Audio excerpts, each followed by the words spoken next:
Before we start, we need to set up all our materials, starting with different colors of wires.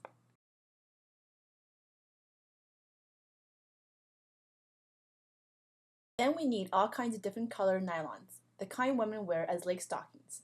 But here we are using these materials to build our petals and leaves. Then we need a number of flexible metal rods that we will use for stems.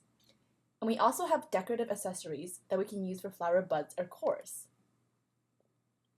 For tools, all we need is a pair of scissors and a pair of pliers to cut the wire and metal rods. And this here is a set of template rolls used to shape the size of the petals.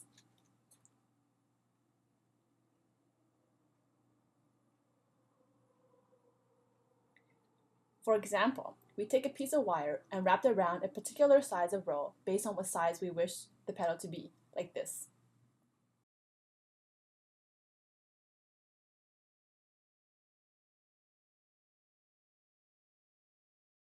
This is green tape used to wrap petals together around the stem. Finally, we need nylon line or stretchy thread that we will also use to bind petals together. We will show you techniques to make different shapes and sizes of petals. So here's an example of what you can do.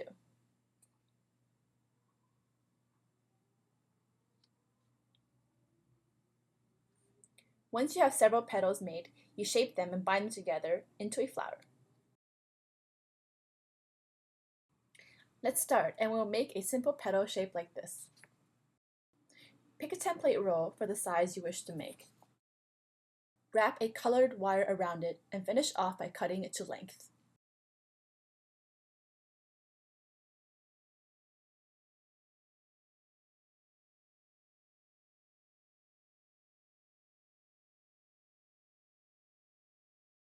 Then take a colored nylon and wrap it around the wire petal shape.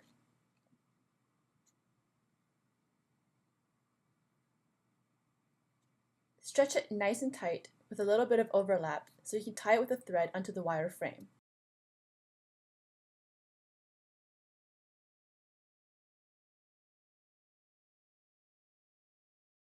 The thread is stretchy, so no need to tie a knot. Just wrap it several times around the base of the petal to secure the nylon material.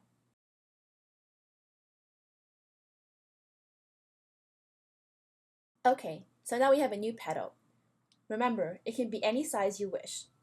Try to mimic the shapes of real flower petals and it will look very natural. Alright, now we can make different color and size of petal, and the technique is the same as we showed you before.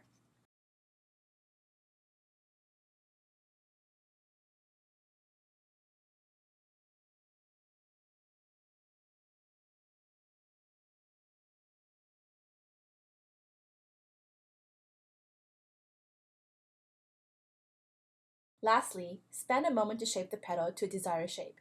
And remember, you can also do more shaping once the flower has been assembled with all petals. So here's an assembled flower with several petals and buds or cores. Here's how to do it. First, take a small group of buds into your fingers, not too many. And then start assembling petals around it. You don't need to worry about shaping the flower until you get all petals organized and assembled.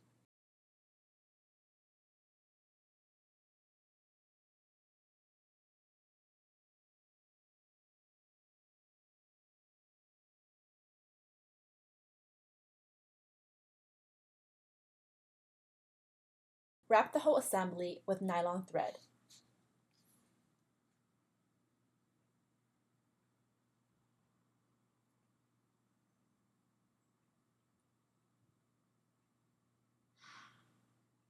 Now you can start shaping the flower. Bend and squeeze the petals as you wish to give the desired shape. Remember, you can use a real flower as your guide.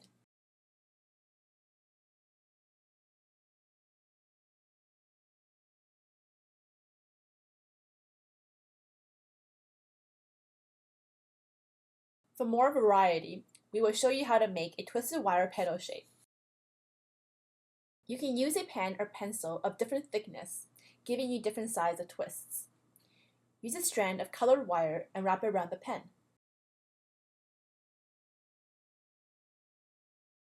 Then spread out the coil and shape it into a petal of desired size.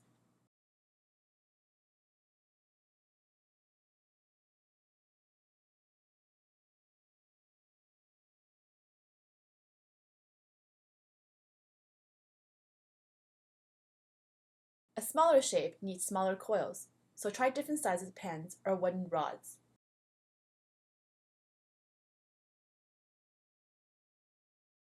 You can experiment with different nylon colors as well. It all depends on the effect you want to achieve.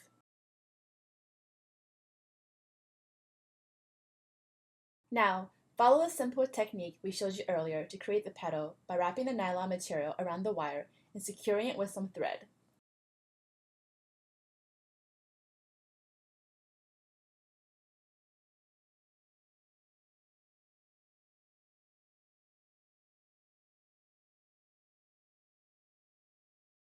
And with this technique, you can create any style of petal you wish. Okay, so now we will show you how to make a rose with the technique we have discussed so far. So first, grab a metal rod to use as a stem. Then attach a bulb to the stem. This can be a piece of shaped styrofoam available at craft stores, or you can make your own using one or more cotton balls.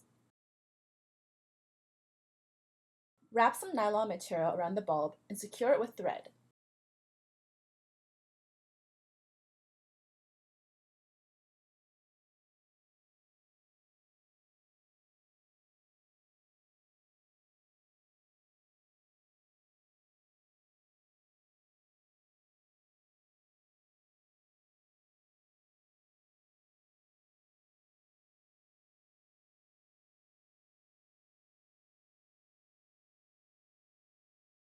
Then grab all of your petals you made earlier.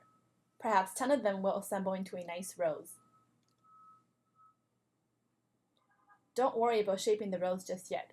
Just put all the petals together first.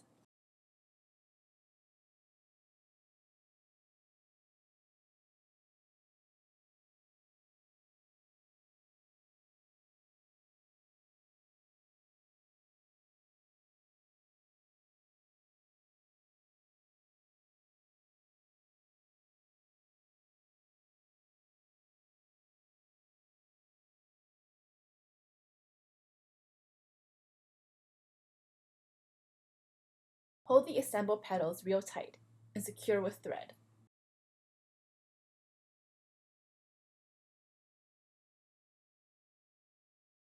Then use some green tape and wrap around the thread and stem. And you have just built a beautiful rose that you can display anywhere, or include amongst your plants.